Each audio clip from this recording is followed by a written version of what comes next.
Hello, everybody.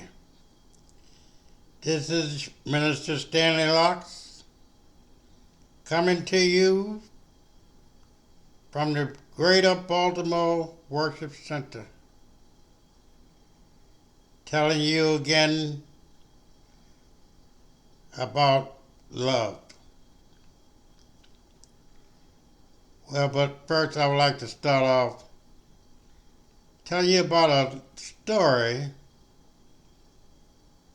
that I heard when I was a child in the church. And I was fascinated with that story. I never forgot it. And I hope right now that I can tell it as I used to tell it. Let's see how well I do at this time. There was a man in the Bible days who had two sons. The man was a fairly rich man, and his kids was all he had. He had no wife, just his two boys. So the lifestyle of the boys were kind of slow. So the younger one asked his father, he said he wanted all of his inheritance. He wanted to have his inheritance now. So he asked his father if he could have it. He wanted to go out and have a good time, as we do today. We like to have good times. And we would go to any length to get good timing. So the father said, okay, I'll give you your money, give you what I'd have for you. And the young man started on his way. As he was traveling, he ran across a town. Sure enough, that town was a town of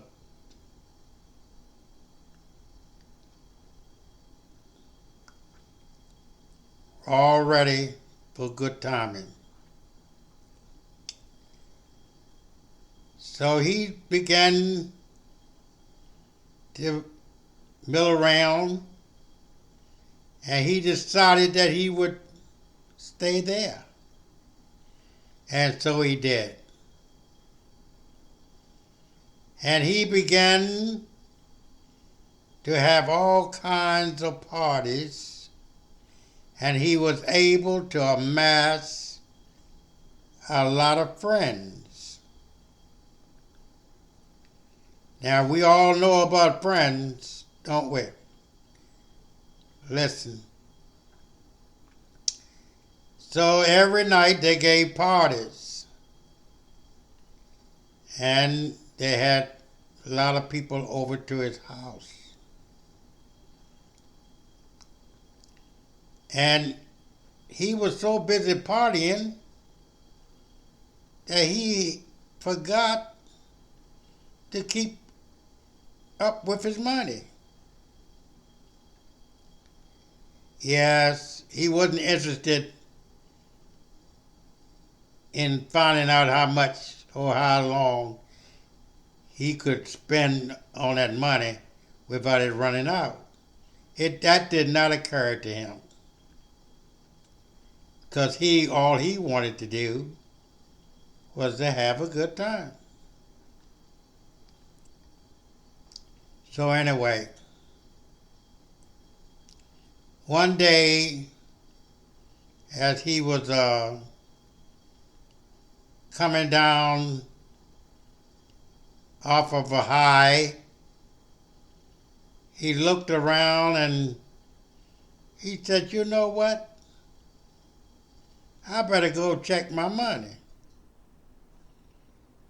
And when he got to where his stash was always kept, he found out that it was very low, very low. And he needed money for his housing. Yes, he needed the rent money. And according to his stash, he did not have enough. So it came a time where he had to give up his place. And now he is considering the fact that in a very short while he would be homeless. So he decided to seek out his friends for help. But they was nowhere to be found. After all, couldn't help him. They were poor too. They could not help him. And he found out that his friends, they didn't come around no more. They all heard by word of mouth that Sam don't have no more money. Sam can't give no more parties. So we gonna have to find some other place to go. So we gonna all have to say goodbye to Sam. Well, anyway, that's what they did. And Sam began, as I call him Sam, he began to live in the woods. So one day as he was walking through the woods, he saw this old farmer coming down to feed his hogs. Knowing how he felt, he was hungry. So a mind told him to eat what they eating. And so he did. He got down on the cloth and he started eating just like the hogs were. And when he got filled, he stood up, brushed his clothes off, looked around, and he began to wonder. He said, "Now, what is going on? Why am I eating like these hogs? Why am I eating with these hogs? My father had plenty food and many servants. I can go to him, go back home and ask him if I could stay as a servant." So he said, that is right. That's what I'll do. And I'm going to ask him for his forgiveness. And I'm going to ask him if I could stay back home. Come back home and stay. Work for him as his servants worked. So he headed back home. Little did he know that his father was waiting for him. Every day his father would wait for him to return. So one day, as he was watching for his son, he saw a figure far off, and it seemed like it was coming his way. So he kept watching it, and his mind kept telling him that is my son. That is my son. And as he kept watching, he really became to realize that was really his son. So he ran. He ran to him. And when he got to him, yes, indeed, that was his son. He threw his arms around him. Welcome home, he said to his son. I love you. I've been waiting and watching for you ever since you left. And he said to his father, he said, I am sorry. I have sinned against you, and I have sinned against God. I'm asking for your forgiveness, and I'm asking you to let me stay and work for you just as your servants do. The father said, oh no, you are my son, and I love you, and I'm welcoming you home. And yes, I am forgiving you. You are forgiven. Come. So when he got back to the house, he told his servants, he said, I want you to get the finest clothes you can find and put on my son. I want you to find the most expensive ring and put on his finger. And I want you to go and kill the fattest calf. Put him on the grill because we're going to have a barbecue. We're going to have a party. And so the music started blasting, everybody started singing, and all kinds of noise was being made. The other brother, he at that time was so happy in the field, doing something down in the field. So he wasn't there when his father found that when his son came back. But when he saw this smoke, he was wondering what was going on.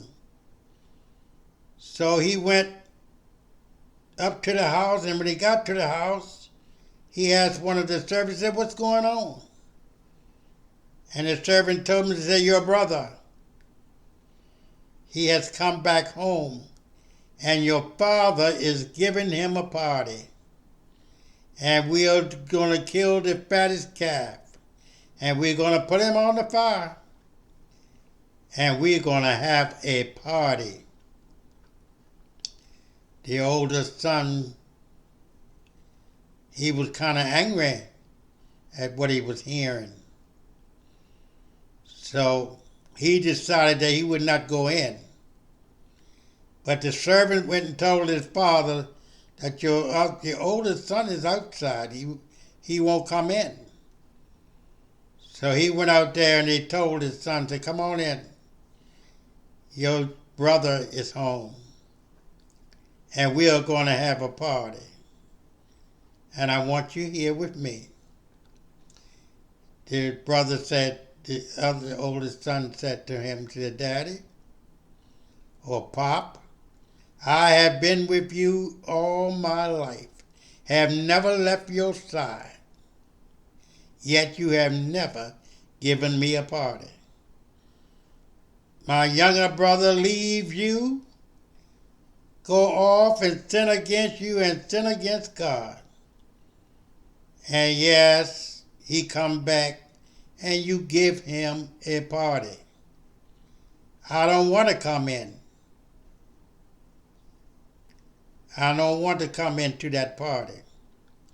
The father said, son, say, you do not have to worry. You do not have to be jealous. Everything that I own belongs to you. You don't have to be jealous. Everything I own belongs to you. So anyway, as the time goes by, the party gets on the way. And everything eventually was fine. The father showed great love. He said, my son, my youngest son, once was lost, is now found. My youngest son, who was once blind, but now can see. That is really the best thing that has happened to me. That is good. That is good. And so it went on. Everything eventually in the end turned out fine. The father, the son, and the youngest son and the oldest son, they became the best of friends. They were very close. And they remain close. They remain close. So, just a story to tell you how much one can love another when God is at the helm. It just goes to show you what love can do when they take Jesus and follow him. It just goes to show you what love can do. And we should love like that as well. Families should love one another. Jesus said, love your brother as I have loved you.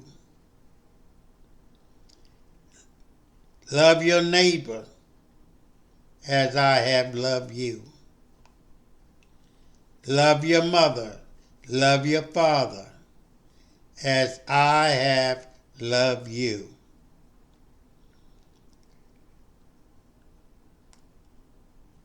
And when you do, leave home. And as we do today, we have a tendency to leave home. But that is fine as well. But we got to understand, we must take God with us. Wherever we go, take God with you. And he will see you through. He will take care of you. Okay? Now, I'm going to say, end the story right there. But I want to tell you another story. You know, a lot of times we talk and the pandemic is upon us and we talk about different things. And we find out that a lot of the people in today's world do not have sufficient income. But they are very faithful in going to the churches, and the preachers and the ministers are telling them, and the deacons are telling them that a brighter day is coming. This is going to happen and that's going to happen. this is going to happen and that is going to happen.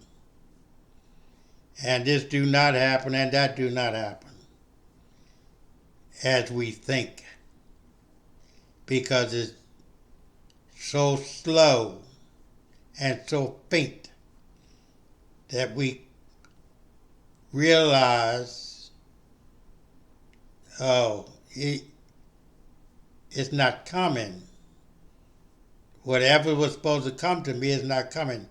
Not even realizing that what was you thought would be on its way was at your door. But because you didn't know what to look for, it passed you by. I'm here to tell you that we at the Greater Baltimore Worship Center would like to talk to you about poverty. We think that all church-going members should not be living at the poverty level or below the poverty level. I think, and I will stand by my thinking that the church is one of the greatest organizations one can belong to. It is one of the greatest organizations that one can belong to.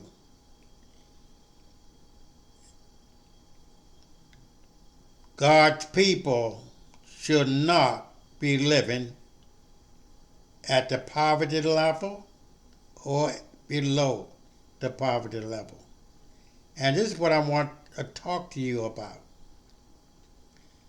If I could get you to call 410-676-0617 and ask for Minister Stanley Locks or the Greater Baltimore Worship Center, we would have a great conversation about poverty that I would like to share with you. That's what we would talk about. And I think that we could put a lid on crime, and we could put a lid on poverty if I just could get your attention. So we would like for you to join the Greater Baltimore Worship Center. We would be stronger with you. We would be glad you came. And we would be happy, very happy, that you have come to us. We want to thank you for listening, and we want to ask God to bless each and every one of you. Thank you.